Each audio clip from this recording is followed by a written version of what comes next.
dar la bienvenida en esta mañana al doctor Juan Manuel Sáez, que está con nosotros, nuestro asesor, que todos los días nos trae un tema especial para tratar aquí en el primer sorbo de la mañana, y las emisoras USB Radio, SNR Radio, Iniciativa Ciudadana Radio y también Aires Casuqueños, todos a través de Halcón Radio. Doctor Sáez, muy buenos días. Buenos días, Héctor. Un gusto saludarlo a usted y a todos los oyentes de Halcón Radio. Bueno, ¿cómo vivió este fin de semana en medio de las lluvias? Pasado por agua. Ayer jugando en el parque con mis hijas nos mojamos bastante, pero fue muy agradable, la verdad. Sí. Me gusta mucho el clima de Bogotá cuando llueve. ¿Verdad? Y yo también les digo, mire, cuando no llovía, todos viendo, ojalá llueva, miren las matas, cómo están los racionamientos, ojalá llueva. Y ahora que llueve, mucha gente, no, pero no, ¿qué forma de llover? No, que llueva. Esa es la vida. Y es lo que nosotros tenemos. Agua, sol, a veces frío, hay que soportarlo, pero se vive bien. 7 de la mañana, 42 minutos. Bueno, ¿cuál va a ser el tema para hoy, doctor? Pues la llegada de la minga indígena a apoyar la marcha del 1 de mayo, convocada por el gobierno nacional, justamente día en el que se lanza el apoyo para la consulta popular, con el cual el gobierno de Gustavo Petro busca aprobar la reforma laboral o aprobar varias de las iniciativas postuladas en la reforma laboral. Y entonces me sorprende que últimamente en este gobierno, en este gobierno y últimamente en nuestro país hemos visto a los indígenas apoyando las manifestaciones del gobierno nacional, y me pregunto por qué los indígenas apoyan al gobierno de Gustavo Petro. ¿Por qué cree usted, Héctor? No sé qué promesa les haya hecho el gobierno nacional que tenga para ellos, pero la verdad es que en la pasada visita la mayoría de los medios se acercaron a ellos y ni siquiera sabían qué estaban haciendo en Bogotá. Ni siquiera sabían qué estaban haciendo en Bogotá muchos de ellos. Sus jefes, no sé qué han hablado con el presidente, pero lo cierto es que cada que les dice, venga, aquí los tienen. ¿Por qué un grupo indígena, un grupo de indígenas de diferentes etnias apoyarían una consulta popular que busca cambiar el sistema laboral en Colombia si los indígenas no trabajan al estilo de los blancos que somos nosotros? Ellos trabajan en sus comunidades, pero no respetan o no aplican, por decirlo de otra manera, y reformulo, no aplican el régimen laboral en Colombia, es decir, no hay jornada laboral, no hay pago de cesantías, no hay prima de cesantías, no hay prestación de servicios, no hay duración, no existen los contratos o la duración de los contratos laborales, verbales, escritos, etcétera. Nada de la legislación laboral del Código Sustantivo del Trabajo aplican los indígenas en sus comunidades indígenas para desarrollar esa relación de trabajo, porque la relación de trabajo, como nosotros la conocemos, no es la misma para ellos, porque el trabajo en las comunidades indígenas es una obligación, es una retribución a la comunidad que se hace por el solo hecho de vivir en esa comunidad. Entonces, ¿por qué la comunidad indígena que no conoce, que no aplica la legislación laboral, que no aplica la legislación tributaria, porque los indígenas no pagan impuestos en Colombia? Entonces, ¿por qué vendrían a apoyar unas reformas de esa envergadura propuestas por el gobierno nacional? Y la respuesta no puede ser otra que el dinero. A los indígenas les gusta bastante el dinero, a los indígenas del CRIC les gusta bastante el dinero. Han firmado más de 38 contratos durante este gobierno que les ha implicado ingresos por más de 160.000 millones de pesos. Y que desde luego que el dinero es lo que los mueve, porque el presidente recibe con tanto beneplácito a esta minga indígena y la que vimos hace un mes atrás, incluso la criticamos aquí en este programa porque hubo un alzamiento y hubo vandalismo, y que a los 2 o 3 días o a la semana terminaron regresando a sus comunidades porque el presidente no las escuchó. Y dicho sea de paso, hoy ministro de Gobierno o ministro del Interior, Armando Benedetti, dijo que no todo el que llegara a la Plaza de Bolívar tenía que ser escuchado. pero esta minga sí la escuchan y adicional a eso, pues le permiten portar armas cortopunzantes. Vemos que se han emplazado en la Universidad Nacional y portan machetes y hoy es el día en que no se va a poder realizar clase en esa universidad porque hay más de 5.000 indígenas. Dicho sea de paso, se esperan más de 20.000 para que lleguen a la manifestación del 1 de mayo. Entonces, la pregunta más bonita es ¿por qué el presidente se hace apoyar de unos indígenas y no de todos? ¿Por qué el presidente está tan interesado en estas manifestaciones con los indígenas y no con la población de Bogotá? ¿Por qué no? ¿Por qué tiene que traer manifestantes a Bogotá como si a Bogotá le faltaran ciudadanos? ¿Qué considera usted, Héctor? Claro, es que lo que se considera, y de acuerdo a lo que usted ha manifestado y lo que se ve, es que de ahí va él a sacar cualquier cantidad de afirmaciones positivas o a su favor en la consulta que se viene. Entonces, ahí habría ese pacto con los jefes y todos ellos darán órdenes que se debe hacer allí en las urnas con esta consulta popular. Bueno, hay algo que me llama la atención durante estos 3 años de gobierno de Gustavo Petro y es que ha utilizado una estrategia de mantener empobrecida a la población. Y fíjese que durante estos 3 años de gobierno ha habido una retórica en el gobierno y es que estamos en crisis económica, que no hay dinero, que hay que apretarnos el cinturón y que hay que buscar la manera de reducir el gasto. Y me llama la atención esas palabras porque en el 2021, antes de que el presidente hoy fuera elegido, él manifestó en una entrevista que le hizo a Carolina Sanín en el canal Capital el 16 de noviembre del año 2021, dijo algo muy curioso y es, cuando los pobres dejan de ser pobres y tienen, entonces se vuelven de derecha. Y yo no quiero que vayamos a citar fuera de contexto a nuestro honorable presidente y me gustaría que si tiene imágenes de archivo que nos puedan ilustrar lo que el presidente dijo en ese momento. Pobres si tienen, entonces se vuelven de derecha. Cuando los pobres dejan de ser pobres y tienen, entonces se vuelven de derecha. Entonces se vuelven de derecha. Se vuelven de derecha. Ay, presidente Petro, esa lógica como que no funciona.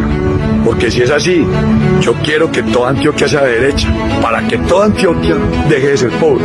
Y así podamos vivir todos muy felices. Antioquia Grande. Entonces, ¿qué es lo que pasa? En esa entrevista, el Gustavo Petro de esa época, pues promovía y sigue promoviendo la lucha de clases. Es decir, la única manera de mantener una lucha de clases es manteniendo a la gente pobre y haciéndola odiar a la gente que tiene. Entonces, fíjese que la narrativa de Petro es, vamos a acabar con la financiación de la gasolina de los ricos, como si hubiera una diferencia de personas en este país y los únicos que tuvieran carros y necesitaran gasolina fueran los que él llama ricos, como si las personas que utilizan sus carros de la clase media o clase trabajadora, como se le quiera llamar, no, ellos no utilizan carros y no se desplazan en motocicletas y no utilizan combustible para ser productivos. O es que en el campo una guadaña no necesita gasolina para poder funcionar, o un campesino pueda trabajar y podar el monte. Entonces, la retórica o la narrativa es mantener esa lucha de clases, de odio, esa lucha de odio.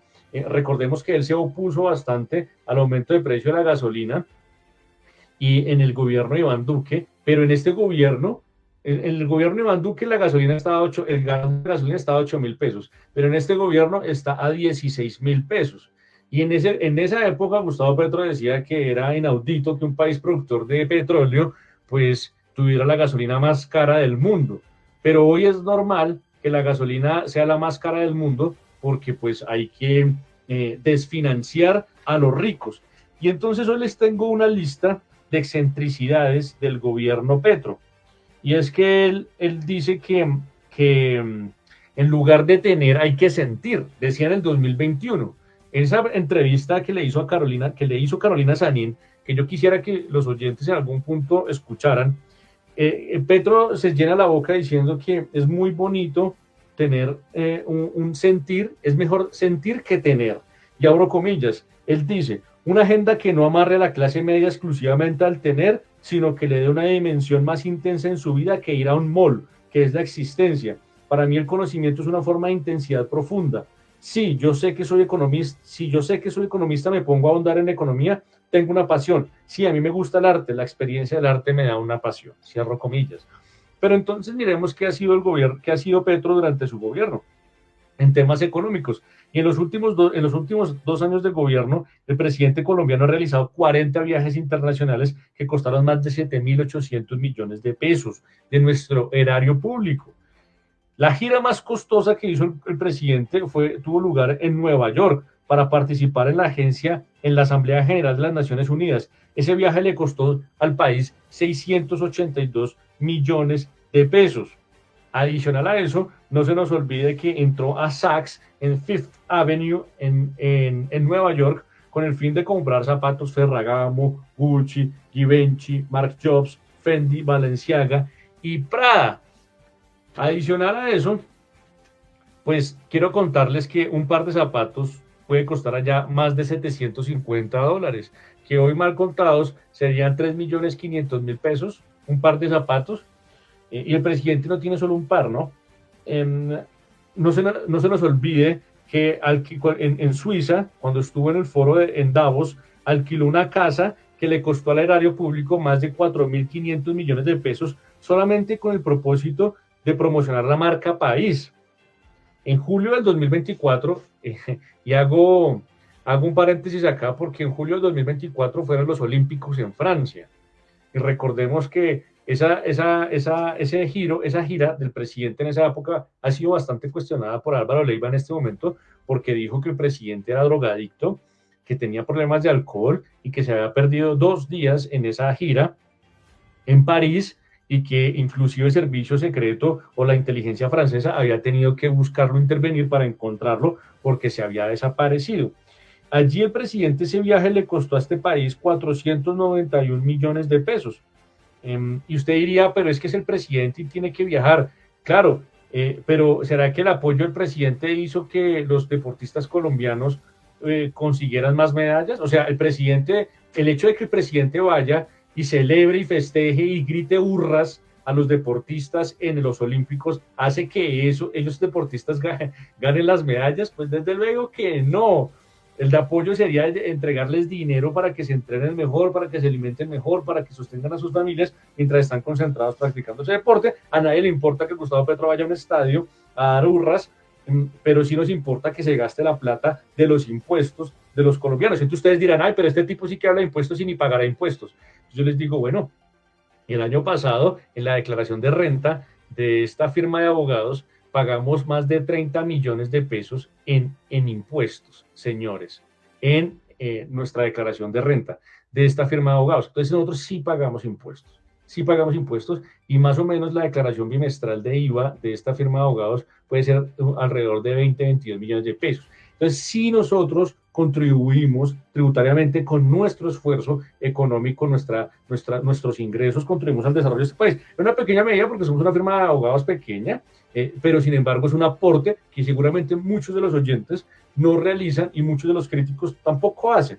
Ahora, ¿qué me dice usted del aporte, del viaje de este presidente de este gobierno a Dubái para participar en la COP28, Emiratos Árabes, con una comitiva de más de 379 personas? Lo que sí es cierto es que Petro predica, pero no practica. Entonces él habla de la lucha de clases, habla del no tener, sino del sentir, que es adicto a hacer el amor, que es adicto a la vida, que es adicto a las mariposas amarillas, pero en realidad pues vive como un adicto, derrochándose el dinero del Estado y no invirtiendo en lo que realmente tiene que invertir, y no solamente en su estilo de vida personal. Creó el Ministerio de la Igualdad con 720 nuevos cargos, con una participación de más de 500.000 millones de pesos de presupuesto, que dicho sea de paso nunca se gastaron y nunca hicieron nada, porque no sirven para absolutamente nada diferente que para contratar personas que les sirva para sus beneficios políticos. Y termino con esta. En el gobierno de Petro se hizo un contrato por 31 camionetas 4x4 en la Cancillería, que le han costado a este país más de 6.000 millones de pesos, 31 camionetas, y sin mencionar los aviones que compró o que está negociando con Suecia, si no me equivoco, que es el proveedor, el país proveedor. Recuerdo que en las marchas en contra de la reforma tributaria salían niños, llevaban a niños y les ponían carteleras que decían: no queremos armas, no nací para la guerra, nací para estudiar, para ser feliz. Pero entonces lo que en esa época era malo, hoy es bueno.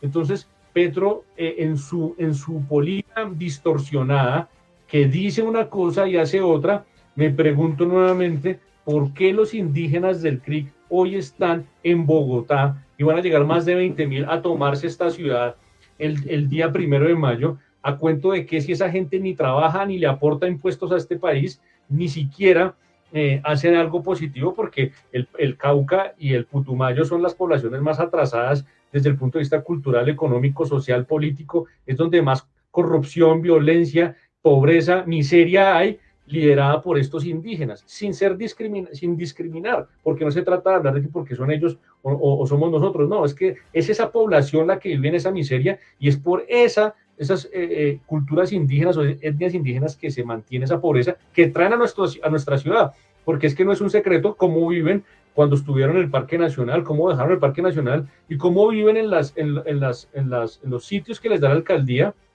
los problemas de alcohol, de violencia, también que tienen ellos, porque tampoco les gusta trabajar. Entonces, ¿qué hace el gobierno soportándose con unos indígenas para mostrar bulto? Porque eso es lo que muestran. En las imágenes que van a mostrar el 1 de mayo, van a mostrar unas marchas multitudinarias de gente que no vive en esta ciudad, que no le aporta un peso a este país, pero entonces que sí salen a gritar, a criticar reformas que ni siquiera entienden. Porque vaya y pregúntele a un indígena cuál es el beneficio de la reforma laboral, ¿en qué cambia que a los aplicantes del SENA les paguen el salario mínimo completo o no se los paguen?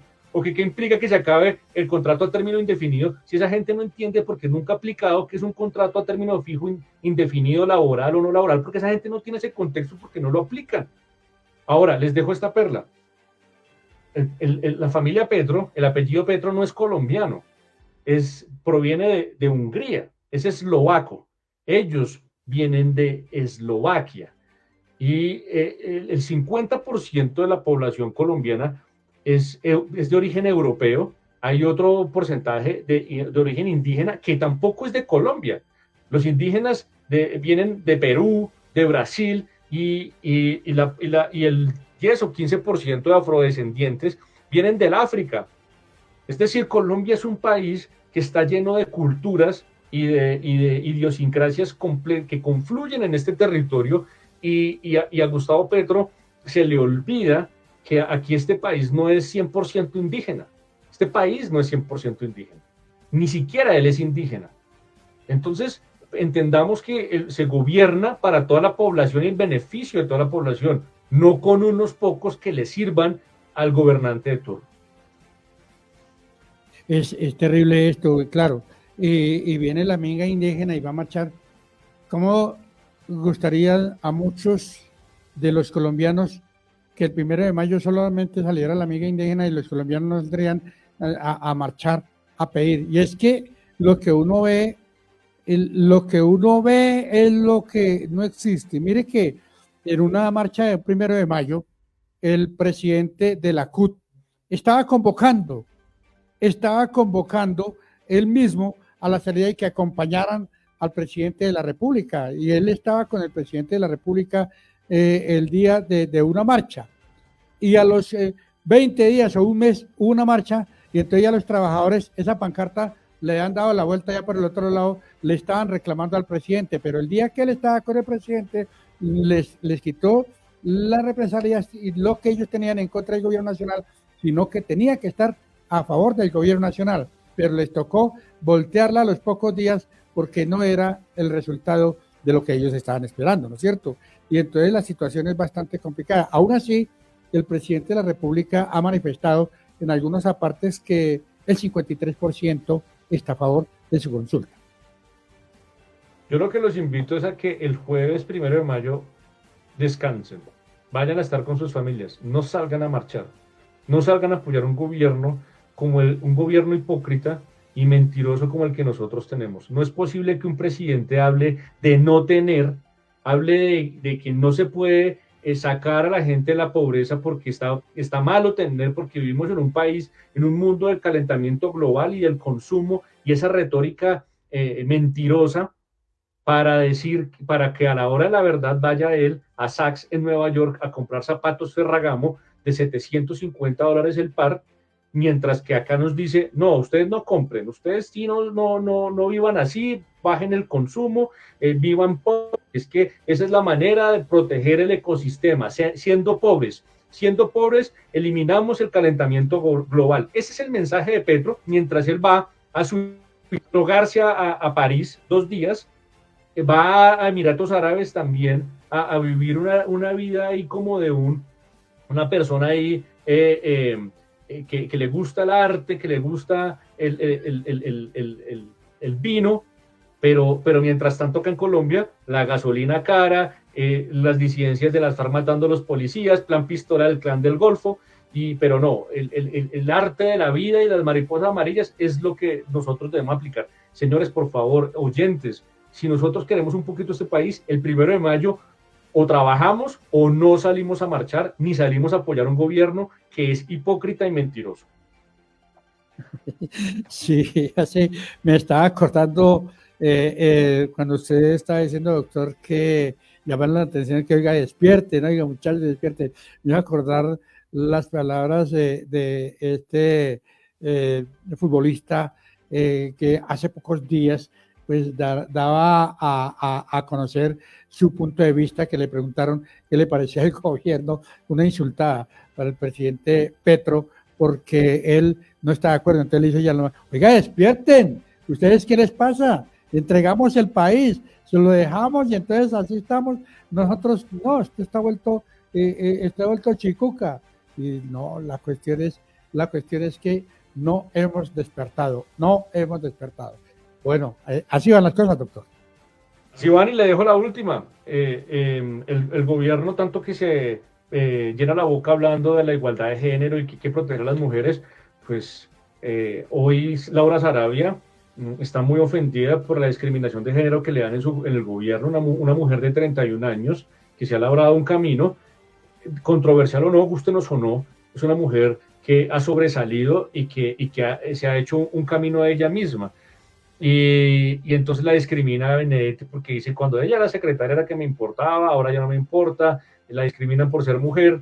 El ministro de Salud se refiere groseramente a las directoras de los hospitales con groserías, el mismo presidente utiliza groserías para referirse a otras personas que lo critican y lo cuestionan. Entonces, ¿hasta qué más tenemos que ver, colombianos, y para entender que el gobierno de hoy fracasó y que hay que cambiarlo por alguien que realmente entienda cómo funciona este país? Por eso les digo, no salgan la invitación es a que no marchen el 1 de mayo ni apoyen un gobierno. Hay que apoyar, sí, las reivindicaciones laborales, pero no de un gobierno hipócrita como el que tenemos. Ese era el tema de hoy. Les dejo un feliz día para todos, éxitos en todo lo que hagan.